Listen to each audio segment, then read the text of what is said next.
Дэлхийн хаанаас ч Мо ТV.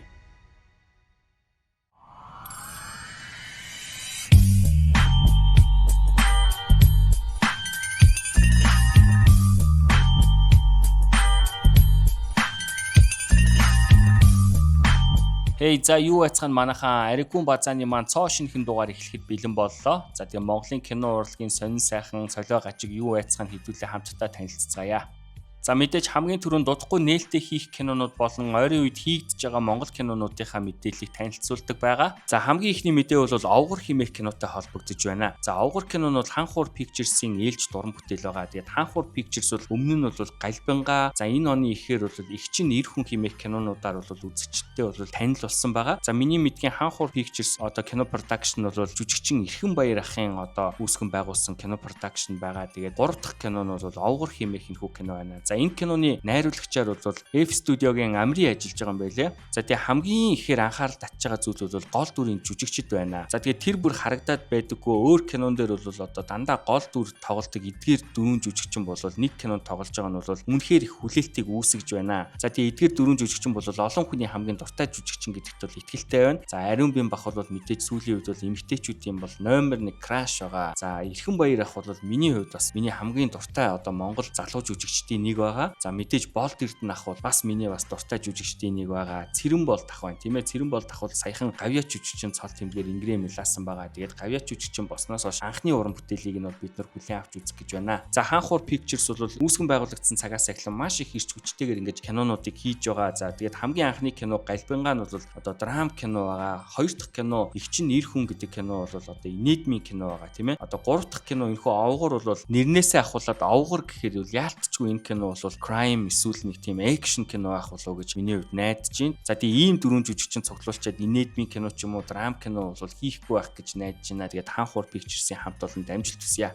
За дараагийн сэдв бол Fantastic Production-тай холбогдож байна. 6 киноноос хойш бол бараг 2 жил гарan завсарлаад байсан Fantastic Production шинэ уран бүтээлээ бол танилцуулсан. Энэхүү уран сайхны кино нь бол түүхэн уран сайхны кино байсан. За магадгүй нөгөө нэг олон жил үсээ ургуулад хадгалаадсан кино нь бол одоо энэ кино байж магадгүй. Энэ бол зүгээр миний таамаглал шүү үзэгчтэй. За тэгээ хамгийн ихээр анхаарал татж байгаа зүйл бол энэ киноны зохиолыг жүжигчин Барс Лав өөрөө бичсэн байсан. Тэгээ screenplay by Барс Лав гэж байгаа. За Барсаа бол сүүлийн үед бол Вант кинонд тоглоод бол Монголдо төдийгүй Азад бол нэлээд танигдсан байгаа. Энэ киноны гол дүр зүйл жүжигчин Од Баяр, Баярбат, Золбот, Ганц Чулуун, одоо Тод Гэрэл гэх мэт одоо маш олон уран бүтээлчид бол тоглосон байсан. За тэгээ энэ киноны трейлерыг яагаад концепт трейлер гэж нэрлэснийг та бүхэнд өөрийнхөө ойлгож байгаагаар тайлбарлах гад үзье. Энгийн трейлер эсвэл тизер трейлер гэдэг бол одоо зураг авалт аль хэдийн хийгдэд дууссан үед өөрөөр хэлбэл одоо пост продакшны ажил явагдаж байх үед цацж буй трейлерыг хилдэг. Нэг ёсондоо үзэгчдийг кинондоо бэлдэх одоо маркетингаа эхлүүлэх зорилготой трейлер байдаг. Харин концепт трейлер гэдэг нь бол тухайн кино зураг авалтаа дуусаагүй байж болно. Бүр эсэргээрээ эхлээчгүй байх магадaltaй. Юу вэ гэхээр хөрөнгө оруулагч продюсерүүдэд одоо энэхүү төслөө танилцуулах зорилготой нэг ёсондоо мөнгө босгох зорилготой pitch трейлерыг бол концепт трейлер гэдэг. Яагаад энийг тайлбарлаад байна гэхээр өмнө нь бол концепт трейлер гэж Монголд цацагдж байсныг би бол хувьдаа санахгүй байгаа. За ямар ч тач фантастикийн энэхүү кино нь бол эргэжил нээлттэй юм гэж байхыг бодоход хөрөнгө оруулагчтай бол ихэнхийн татцсан баха. Гэхдээ яагаад концепт трейлер гэж цацсан гэдгийг бол одоогоор бол миний таамаг бол нэг иймэрхүү байна. За тэгээ Fantastic Production-ийн энэхүү шинэ уран бүтээлийн трейлер дээр бол маш олон үзэгчид одоо нөгөө л хідүү өөр жүжигчин тоглуулаач гэх мэт одоо комментуудыг бичсэн юм шиг байгаа. Жүжигчин Барсаа бол одоо энэхүү трейлерийнхээ араас нэгэн постыг бичсэн байсан. Өчигдөр бид хэд 27 онд нээлттэй шинэ киноныхоо концепт трейлерыг Баяр наадмын мэдчилгээ болгоод цацлаа. Маш олон хүнд таалагдж байна. Тэгсэн харин нөгөө л хідүү өөр жүжигчин тоглуулаач энэ хідээс өөр хүн байдаггүй юм уу гэсэн саналгүй шүүмж гэхүү тиймэрхүү сэтгэл уншлаа. Тэгээд ийм бодолтой байдаг хүмүүст хандаад нэг тайлбар маягтай юм бичлээ. Манайх улсын байгууллага биш. Бүх жүжигчдийг ээлжилж ажиллуулах үүрэгтэй байгууллага бүрч биш. Монгол улсад нэг жилд маш олон жанраар олон кино хийгддэг. Cinema, IPTV, OTT нийлээд 100 гаруй шинэ кино гардаг шүү. Тэр бүх кинонуудад манай жүжигчид тоглодоггүй. Fantastic Production сүүлд 6 кино гарснаас хойш 3 жил өнгөрсөн байна. Манайх хувийн хөрөнгө оруулалтаар ажилладаг production. Тиймээс бид нар өөрсдийн кинондоо өөрсдийн жүжигчдэд тоглуулах бүрэн эрхтэй. Ер нь дэлхийн том студ production найруулагчдад өөрсдийн гэсэн жүжигчид байдаг. Хамтарч ажиллаад удсан хүмүүсийн давуу тал нь итгэлцэл, ойлголт суралцал, ажлын үр дүн дээр харагддаг юм. Энэ нь тухайн уран бүтээлийн чанарт шууд нөлөөлдөг. Бас нэг үнцэг байдаг. Тэр нь та нар жүжигчин биш авьяастай хүмүүс олоод тоглуулаач. Дээр үед энгийн хүмүүсээс кинонд сонгож тоглуулдаг байсан гэдэг үнцэг бас байгаа. Болно л доо. Гэхдээ манайх хувийн компани мэргэжлийн бус туршлагагүй хүн авчирээд кинонд тоглуулна гэдэг нь бид тэр хүнийг жүжигчин болгож сургах цаг шаарддаг юм. Энэ хугацаанд секундээр мөнгө урсна. Улсын мөнгөөр кино хийгээд шатах айдасгүй байсан хуучин цагт яг тохирсон арга шүү.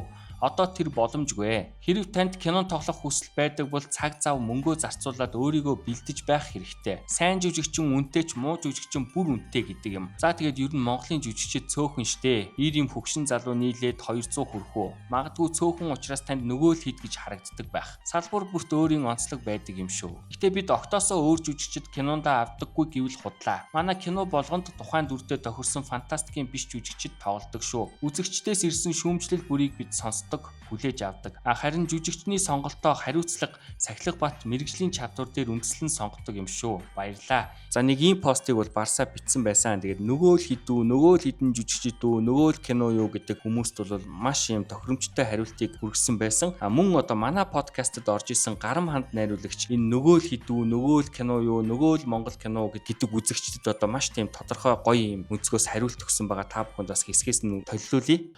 Манай улс өөрөө нэг одоо метро хоттой Улаанбаатар гэдэг. Буюу энэ өөрөө тайз штэ. Киноны декорац байхгүй. Тэгэхээр одоо бид нэр Нью-Йорк, Лос Анжелес, Сан Франциско гэдэг шиг те ийм олон тайзтай биш байхгүй. Ганцхан тайзтай.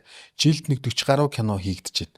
Энэний бараг 40-од нь хоттой хийгдэж байна. Энд чинь үндсэндээ нэг тайзан дээр хийгдээд байна шүү дээ. Нэг план дээр бараг Тийм. тийм. Тэгээ манай хот одоо тийм бүр амар том хот биш. Ерөөсөө нэг 5 км-ийн радиуст байшин оруулна. Тэгээд нэг 6 гаруйгаа ороод ирэхлээр гэр орол руугаа орчдөг. Гэр орлууд нь яг адилхан. Тэр дамп байна уу, баян шүү байна уу тэ яг адилхан шүү дээ. Ерөөсөө бүгд адилхан нэг юм улаан цэнхэр дээвэртэй байшинтай, ногоон хашаатай. Модоо хашаагаан бол манайхан боддгоо. Тийм болохоор нэг бор саарл тэ ийм хашаатай. Инхээр энэ декорацийн хувьд ийм маш хомигдмал байгаа байхгүй. Энэ дэр ийм жижигхэн декорацсан дээр жилд 40 кино хийгээд л та. Тэгээ энэ жижиг хотоо манай хотын иргэд чинь бүгд толгоонд локейшн болгоцсон. Одоо гадны кино бол сайхан явж байгаа шүү дээ. Тэгэхэд манайх ч одоо юу гэдэг талбайгаар баруун эргээд дараагийн планда ихтлгүүрийн юунд яаж вэ? Энэ баруун ирэхэд ихтлгүүр орохгүй шүү дээ. Гэлтэй ингээд хүн чинь нэг юм локейшн мэддэг байх чинь бас айгу төвхтэй. Тий. Тэгээд ингээд кинонд маш их таньдаг юм гарна. Оо энэ манай найзын байр байна.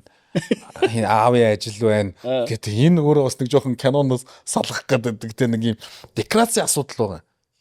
Тэгэхээр энэ хүний даалд ухамсарт энэ үндсэндээ ингээд энэ нэг гарч байгаа 40-од киноны 20-од нь нэг тайцтай болохоор нэг юм адилхан юм шиг. Тэгээ манайх ингэж яриад байдаг шүү дээ. Нөгөө л жүжигчтэй. Нөгөө л кино гэдэг. Тэр нөгөө л гэдэг чинь цаана ийм төстэй юм байгаад байгааз. Тэр декорац хүмүүс нөгөө декорацыг анзаарахгүй байгаа байхгүй. За ямар ч тач 2 жил гарангийн турш ингээ нам хүн байж хувь хувьдаа уран бүтээлээ хийгээ явж исэн Fantastic Production ингээ шинэ уран бүтээлээрээ дахин гарч ирж байгаад миний хувьд бол маш баяртай байна. За дараагийн мэдээ бол Собит фильмтэй холбогдож байна. Тэгээд Собит фильмийн залуус бол энэ оны ихээр амьдралын өнгө хэмээх уран сайхны киног одоо IPTV OTT-гээр бол гаргаж ирснийг та бүхэн санаж байгаа. За тэгвэл амьдралын өнгө киноны 2 дугаар анги болох Шимэгч хэмээх уран сайхны киноны одоо зураг авалтандаа Собитийн залуус маань орсон байгаа юм байна лээ. За амьдралын өнгө Шимэгч киноны одоо гол дүрт бол жүжигчин Ган Зориг ах, Базар Аригч ах, за мөн одоо залуу жүжигчин Хүнтик, Темка гэх мэт маш олон уран бүтээлчд бол тоглосон байсан. За мэдээж ерөнхий найруулагчаар бол Собит фильмийн найруулагч Давка ажилласан баха. Магадгүй зохиолчорч гэсэн ажилласан бах. Та бүхэн 2 дугаар ангид гарахаас өмнө бас 1-р ангийг нь хүлээн авч үзээрэй. Миний хувьд бас энэхүү амьдралын өнгө киног бол дөнгөж нээлттэй ихт нь үзчихсэн. Тэгээд үзээд бас ревювээ Ariguns page дээр бас биччихсэн. Та бүхэн сонирхох юм бол доор байгаа линкээр ороод уншиж болно. За тэгээд Собитийн залуустай амжилт хүсье. За дараагийн уран бүтээл бол 8 дугаар сарын дурлал хэмээх уран сайхны кинотой холбогдож байна. За соёл урлагийн их сургуулийн дөнгөж төгссөн шинэ оюутнууд нийлээд одоо энэхүү уран бүтээлийг хийсэн гэдэг нь бол маш одоо тийм олзуурхууштай санагдаж байна. Тэгээд шинээр төгссөн шин залуучуудын кинонууд бол айгүй гоё байдаг. Тэднээс бол одоо цоо шин санаа, цоо шин шийдэл, гоё өвөрмөц зохиол бол гардаг байгаа. Тэгээд миний хувьд энэхүү киног бол IPTV-д орсон даруйд нь бол үзнэ. Ямар ч байсан 8 сарын 25-нд IPTV OTT-д бол орох юм байна лээ. За мөн одоо энэхүү киноны зохиол найруулга дээр бол залуу найруулагч Отгон Баяр хэмээх залуу бол ажилласан юм байна лээ. Тэгээд production team-ийг нь харахад бол ерөөсө таньдаг хүн бараг байхгүй байсан. Гэхдээ энэ нь бол миний хувьд бол аюу тум давуу тал гэж хардаг байгаа. Ягаад гэвэл дөнгөж сургуулаа төгссөн шин залуу уран бүтээлчдээс бол үнэхээр чанартай бас юм айтайхан уран бүтээл гардаг. Гимэн жоохон туршлагагүй учраас зарим нэг зүйл дээрээ алдаж харагддаг. Гэхдээ би бол ингээд зориглоод хийсэн залуучуудынхаа уран бүтээлийг бол дэмжнэ. Тэгээд гарсан даруйд нь үзээд бас ревю бичнэ. Харин дараа нээлттэй их юм байна. Тун удахгүй бол аль биесны трейлерээ цацах байх гэж найдаж байна. Тэгээд залуу уран бүтээлчтэй амжилт хүсье. За одоо та бүхэндээ кино урлагийн эргэн тойронд болсон мэдээлэл одоо сенсацтай зүйл юу вэ? Танилцуулнаа, базнаа. За хамгийн ихний базах сэдэв бол эмоцийн цогтойтой холбогдож байна. За саяхан манай одоо подкастын season 7-гийн эхний дугаар дээр жүжигчин Баттүр бол одоо нэмэх 17-гийн цогтойд хандаж нэгэн үг хэлсэн байгаа. Та бүхэн бас рилээс үзсэн байх. Хувь уран бүтээлч хүнийхээ талаас эмзэгэлдэг зүйл их юм байна. Канон дээр энэ хэлж байгаа энэ үг текст энэ хэллэг энэ хараал мараалыг одоо бүр замбраагаа алдчих шүү дээ тий. Одоо бараг тэр чинь нэлээд олон жил болчихлоо нэг хараал хэлдэг нэмэх 17 л үү? Тий, нэмэх 17 цогтой жижиг хоёр. Тий. Ялангуяа тэр цогтой дүүгийн дээр ярьж байгаа. Чи бид хоёрын үрдэл 100 сая давсан писта гараад баг бид хоёрыг бараг шорнтгийн. Тийм болохоор ингээд байж пистаа нь өгчээсаа пистаа чи сэгсэчээд. Энэ бол одоо аим хортой байхгүй. Тэрийг бол одоо амар олон хүүхдэд дөрөөсөн байхгүй. За төд хөдөлгөө эмоцийн цогтоо бол Баттүрийн энэхүү хэлсэн үгэнд бол хариу ярьсан байгаа. Нэг хэдүүг хэлэхгүй болохгүй юм санагдаад байна. Дээрлгүүлээд байгаа юм шиг. Энэ жүжигчин намайг одоо ингээд хараалын үг хэлдэг болчихсон гэд яг нэг ярилцлага өгч байгаа байхгүй. Тэгсэн. За яг одоо намайг зөвхөн онцож хэлж чинь тий.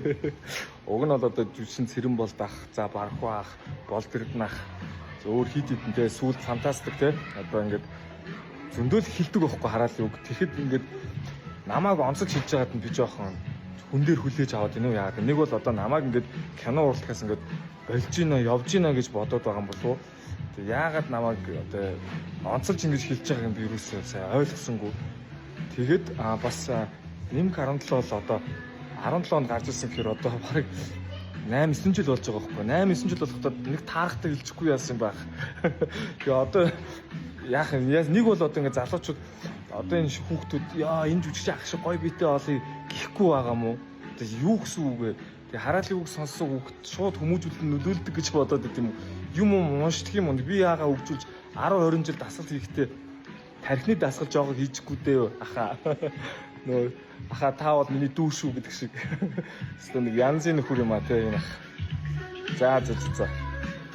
Зүгээр л хэлж байгаа шүү. За тэгээ кинонд бол хараал байх ёстой байх эсгүй гэдэг одоо үзэгчдийн маш олон юм мэтгэлзэн гэх юм уу те хэрүүл маргаан үүний араас болсон байгаа. За харин та бүхэн бол юу гэж бодож байгаа комментээр үлдээгээрэй. Кинонд бол хараалын үг байх ёстой мó байх эсгүй мó те эдгээр хоёр жүжигчдийн яг аль нь зөв яриад байна. Та бүхний бас сан сэтгэлдлийг сонсёо. За дараагийн сенсац бол одоо маскын ган зөрөг ахтай холбогдож байна. Жүжигчин ган зөрөг ах бол саяхан өөрийнхөө Facebook хуудсан дээр бол нэлээд ширүүн постуудыг комментуудыг бичсэн байгаа. Тэгээд хамгийн их анхаарал татсан зүйл нь бол эдгээр пост комментууд нь бол эзэнтэй байсан. Тэрхүү эзэн нь бол маск продакшны жүжигчин Мөнх сайхан ах байсан. За тэгээ юу гэж бичсэн талаар та бүхэнд бас товчхон үзүүлье. За тэгээ ган зөрөг ахын эхний пост бол Мөнх сайхан ахыг меншнийгээд та хизээ уучлалт гуйх вэ? Та хизээ хүн болох вэ хэмээх одоо юм ширүүн постыг бичсэн байсан. За тэгсэн чинь одоо доор нь Батбаяр Чулуунбат гэдэг хүн бол яасын ганзоо гэд асуусан чинь ганзоо ах намайг 18 жил гадуурхсан гэд нэг юм постыг одоо комментиг бичсэн байсан.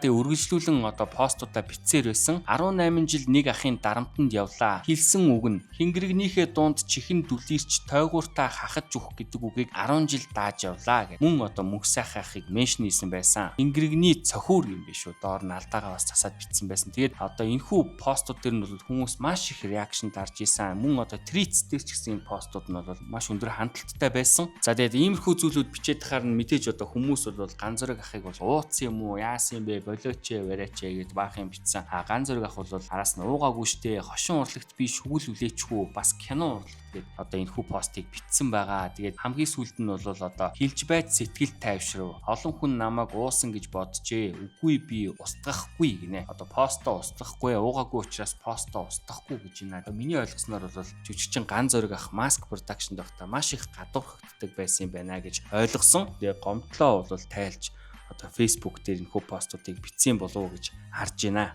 За дараагийн мэдээлэл бол гавьяа шагналуудтай холбогдож байна. За саяхан бол маш олон уран бүтээлчд бол ардын жүжигчин, гавьяа жүжигчин, төрийн сойрхолт одоо тий хөдөлмөрийн гавьяаны улаан тугийн одоо гих мэт шагнал хүртсэн. Тэгээд үүнээс бол хамгийн их анхаарал татсан зүйл нь бол одоо дунд хуруу хочид тийм ээ тодорхойлж хэлэх юм бол нүүрсний мөнх бат гэдэг одоо улсын их хурлын гишүүн асан 7 бурхан харавдаггүй гэдэг киногаараа төрийн шагнал авахар болжээ хэмээх одоо мэдээллүүд сошиалар хөрч эхэлсэн. Үүнд нь бол мэдээж ард түмэн иргэд бол маш их ундуудсан, маш их дургуутсан байсан. Гол зүйл нь бол одоо 7 бурхан харавдаггүй гэдэг киноны зохиолыг бол майнер ерөөсөө бичээгүй. Жүжигчин найруулагч Таван Баяр гэдэг хүн энэ киноны зохиолыг бичсэн юм а гэдэг одоо аргументыг бол үзэгчид дэвшүүлж байсан. Найруулагч зохиолч жүжигчин Таван Баяр бол манай подкастаар ороод бол энэ талаараа бол ярьсан байдаг.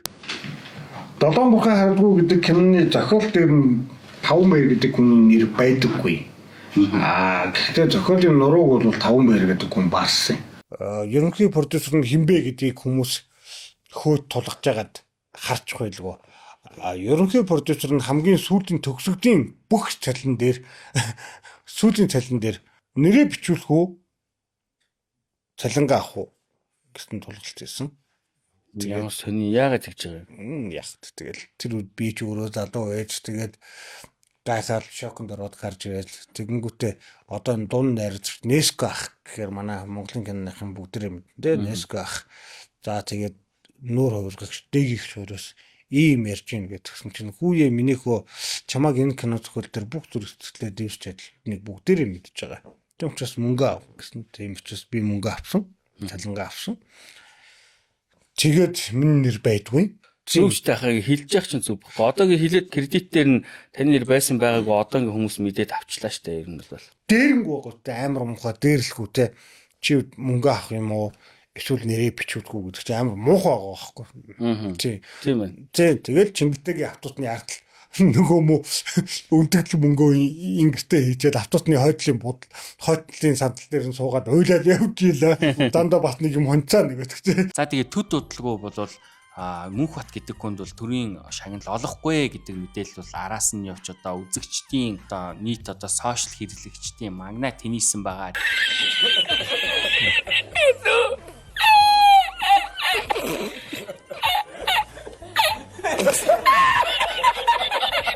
Загдийн Батболд найруулагч өөрийнхөө Facebook хуудсан дээр бол ва ха ха ха ха ха. Миний мо бурхан өршөөг киног хааж байгаад энэ киногаа нээж байж билээ. Жээгвай гинэ. Бурхан өршөөг киног бол яг эд гараад үзэгчд үзэж явах үед нь бол хаагаад уран бүтээлчд нь бол хэвлийн баг хурал энэ төр хийж ирснийг бол миний хувьд бол санд юм а. За тэгээ энэхүү төрийн сойрхолтой холбоотой маргааны хажуугаараас ялалт ах маань бас хөрхөн маазраад авсан. Таван Баяр Каба чи төрийн сойрхол хүртв гинэ. Тэгсэн чинь доор нь сүүги гэдэг хүн ямар хүн байдаг вүлээ? Нүдний зузаан шилттэй бусдыг дандаа доош хийгээд байдаг. Яг эрүүл бол биш эрэгтэй мөн үү гэсэн чинь ялалт ах мөн гэж. Нам зургийг яг шүү дээ. За тэгээ доор нь бас Батмин дах бас яаж зүгээр ах вэ? Авчирж өгвөл таарна шүү дээ гинэ. За тэгээ ямар ч байсан мөнх бат бол төрийн сойрхолтой аваагүй. Тэгээ энэ сэдв бол ингээд дууссан байт юм а. За одоо та бүхэнд базааныхаа хамгийн сүүлийн сэдв болох энэ 7 хоногийн онцлог киног танилцуулъя. За миний хувьд бол энэ 7 хоногт Obsession хэмээх аимшигын уран сайхны киног үзсэн байгаа.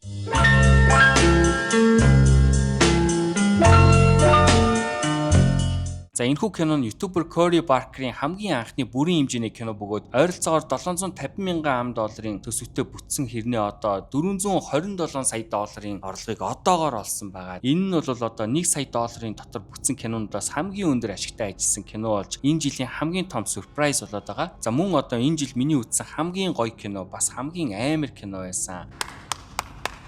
Ерөнхийдөө одоо хүний дотоод ертөнц хосуудын харилцааг бол маш тийм харанхуй өнцгөөс харуулсан тийм одоо сэтгэл зүйн гэж хэлж болох үс supernatural horror кино байсан. За тэгээ үйл явдлын талаар та бүхэн товчхон одоо спойлер багтаагаар тайлбарлаж өгөх юм бол киноны гол дүр одоо Бэр хэмээх залуу бол дуу хөгжмийн дэлгүүрт ажилладаг ийм даруухан залуу байдаг. Тэрээр одоо багаасаа хамт өссөн найз Никитэй бол одоо нууцхан сэтгэлтэй байдаг. Гэхдээ сэтгэлээ хизээч илэрхийлж чадхааргүй тийм даруухан залуу байдаг. За тэгээ нэг өдөр гол дүрийн залуу Бэр бол дэлгүүрээс One Wish Willow хэмээх хачирхалтай юм ид шидийн хүсэл биелүүлдэг ийм зүйлийг бол худалдаж авдаг. Энэ нь ягаа одоо нөгөө Weapons гэх кинон дээр одоо гол дүрийн авгаа нь одоо ингээд дундуур нь хуглангуудаа хүүхдүүдийг ховстоод идэг шиг тийм юм хүсэл биелүүлдэг ховстдаг ийм зүйл байдаг. Энийг бол одоо манай Бэр маань худалдаж аваад Никийг өөртөө хайртай болоосой хэмээн одоо хүслээ шивнээд хугалдаг байгаа. За яг энэ мөчөөс эхлэн бол нөгөө нэг жирэхмээр аимшигтай зүйлүүд нь бол Бэр болон Ники хоёрын дунд болж эхэлдэг. За ерөнхийдөө энэс цаашаа яриул бүр яг спойлер болох гээд байна. Та бүхэн заавал өөрсдөө үзээрэй. Энэ кинон дээр бол токсик харилцаа, нэгнээсээ хит хамаарал, одоо нэгнийгээ эзэмших хүсэл, сэтгэл зүйн дон, хүний хүсээгүй байхад нь хүчирхийлэх гэх мэт маш олон сэдвийг бол хүндсэн байсан. Энэ киноны хамгийн гол давуу тал бол гол дүрийн жүжигчин Инди Навритигийн тоглолт байсан. Эхэндээ жирийн илдэг охин байсан юм шиг хэрнээ сүүл рүүгээ улам докторгүй, улам аимшигтай болж байгаа нь бол нүүрэн дээрээс нь бол харагддаг. Тэгээд энэ залуу жүжигчний ирээдүй бол маш гэрэлтэй байна. Маш олон кино шүүмжлэгчдээс бол өндөр үнэлгээ авсан байсан. Мөн одоо түүний партнер Майкл Джонсон ч гэсэн Бэрийн дүрд бол маш сайн тоглосон байсан. Хүн харахад маш даруухан, ийдэг ийм сайн залуу юм шиг хэрнээ түүний цаана асар ийм хортой ийм хүчирхийлэгч нуугдж байгаа гэдгийг бол жүжигчин Майкл Джонстон харуулсан байсан. За маш олон хүмүүс бол энэ киног үзээ jump scare-гүй